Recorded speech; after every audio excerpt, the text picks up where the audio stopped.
Story 1. The Old King. In the heart of a vast land, where rolling green hills met mighty rivers, where the golden fields of wheat swayed in the wind, and where towering castles stood as sentinels against time, there was a kingdom known as Eldoria. For many years, Eldoria was ruled by King Eldric the Wise, a monarch beloved by his people. Under his rule, trade flourished, peace endured, and justice was upheld. He was a king of great wisdom, feared by his enemies, but cherished by those he protected.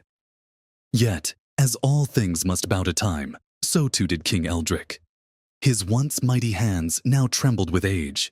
His shoulders, once broad as a warrior's, now bent under the weight of years. His hair, once black as a raven's wing, had turned silver like the moon's glow. But, though age had weakened his body, his mind remained sharp. He foresaw the danger that loomed over his kingdom. He had no heir to take his place upon the throne. His only daughter, Princess Eleanor, was beloved by all, but by the laws of the land, a woman could not rule alone.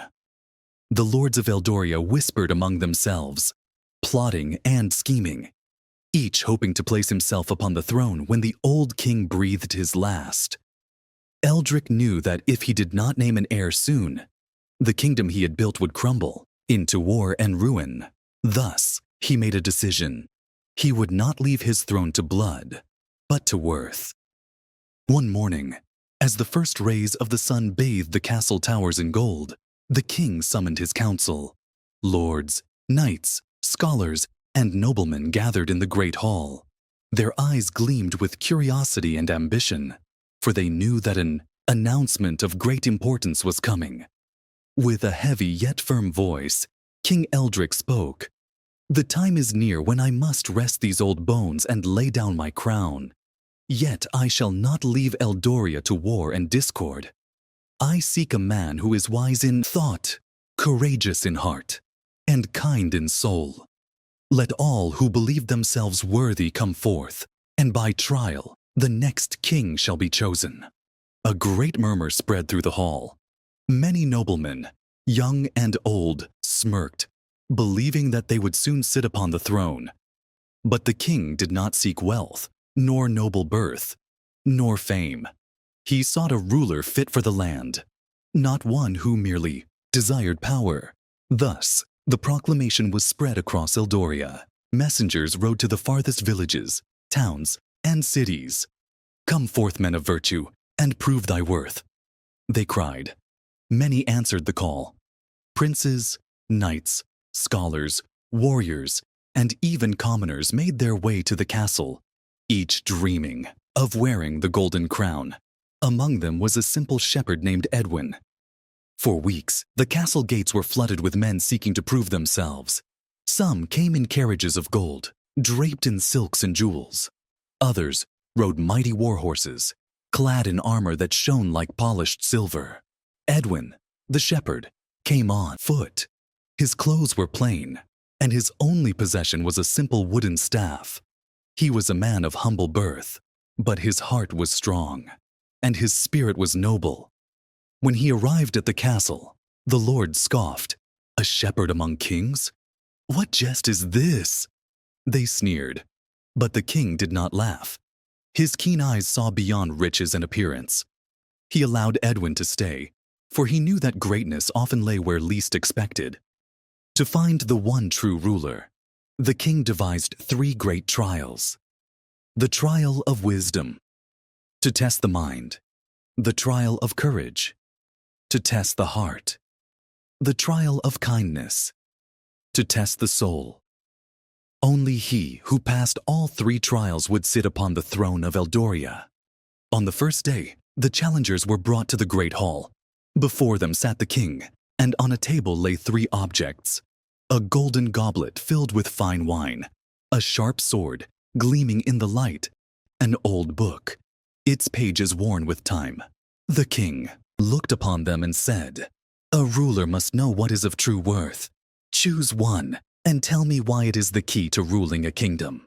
Many men seized the sword. "Strength rules the land," They proclaimed. Others lifted the goblet. A ruler must enjoy the riches of his throne. But Edwin stepped forward and took the book. Knowledge is greater than gold and sharper than any blade. A wise ruler needeth not the sword, for his mind shall lead his people to peace. The king smiled. Thou hast chosen well. The next trial was one of bravery. Beyond the castle walls lay the darkwood forest, home to a great beast, a monstrous bear that had long plagued the villages. The king spoke. Who among thee shall enter the beast's den and bring me proof of thy courage? The warriors grinned, eager to prove their might. They charged into the forest with gleaming swords, but Edwin took only a torch and a length of rope. Hours passed. Many warriors returned empty-handed, their faces pale with fear. At last, Edwin emerged. In his hand, he held a single great claw. The beast is slain, he said humbly. The king nodded. True courage is not found in the sword, but in the heart that faces fear and triumphs. For the final trial, the king sent each man into the village, saying, Do as thou wilt. I shall judge not by thy words, but by thy deeds. The noblemen gave gold to merchants, boasting of their generosity. The warriors displayed feats of strength, believing might would win favor. But Edwin did otherwise. He helped an old widow carry her firewood. He gave his only cloak to a beggar shivering in the cold. He mended a child's torn shoe with his own hands. At sunset, the king asked, What hast thou done? The noblemen bragged of their riches and strength. Edwin simply said, I did what my heart deemed right. The king smiled. A true king serveth his people, not himself. Thus, the old king took off his golden crown and placed it upon Edwin's head. The lords murmured in disbelief, but the people of Eldoria rejoiced. Long live Edwin the Just! They cried, and when King Eldric passed from this world, his kingdom did not fall into ruin but prospered under the rule of the shepherd-turned-king. Thus, Eldoria learned this lesson. A king is not born of blood, but of a noble heart. Story 2. Alaric of Ethelgard. Listen closely, and I'll tell you about King Alaric. He ruled Ethelgard, a land of green hills, fast rivers, and thick forests. When he was young, Alaric was eager and ambitious. He wanted Ethelgard to be the best kingdom ever. He led his armies to take over more land. He built big, tall cities. He made trade grow, so Ethelgard had lots of gold. He was a strong king, a fair king, or so he thought. He listened to his wise advisors, but often did what he wanted, thinking his young ideas were better. As he got older, his black hair turned gray. Alaric felt tired. Winning battles didn't excite him anymore. He looked at his big kingdom, his grand cities, and his full treasury, but he wasn't happy. He had done everything he planned, but something was missing. His advisors, now old too, saw the change in their king. They saw the worry on his face, the sadness in his eyes. They tried to cheer him up, talking about all his successes. But he didn't listen. Alaric felt lost.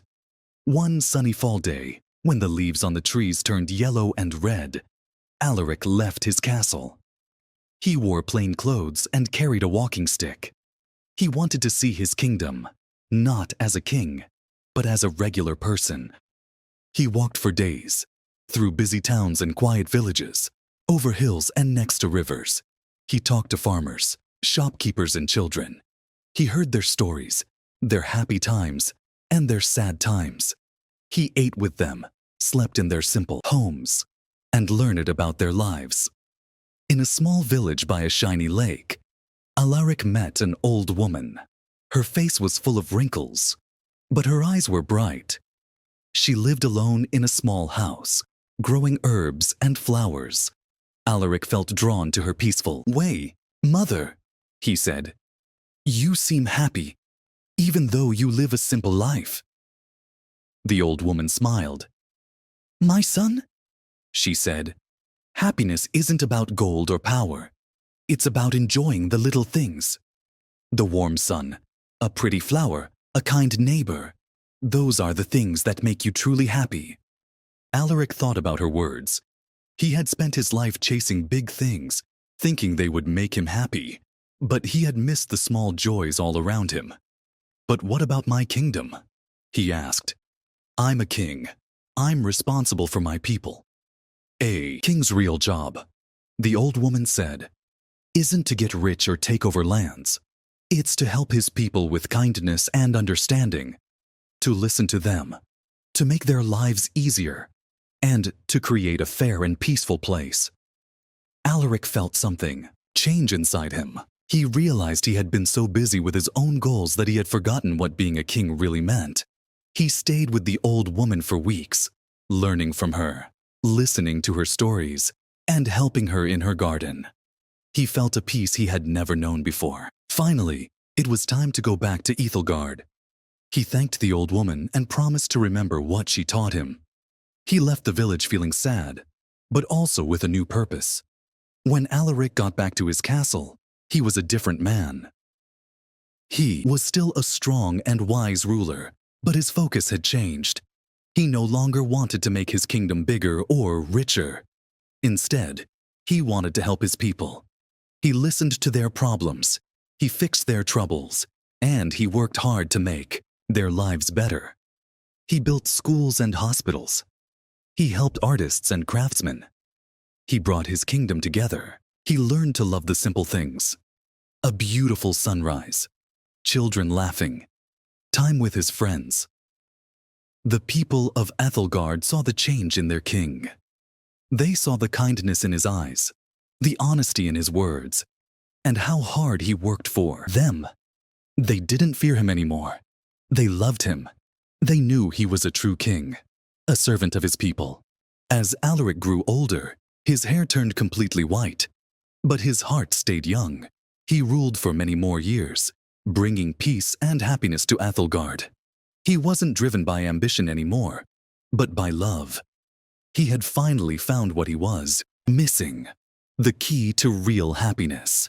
And so, the story of King Alaric became a legend.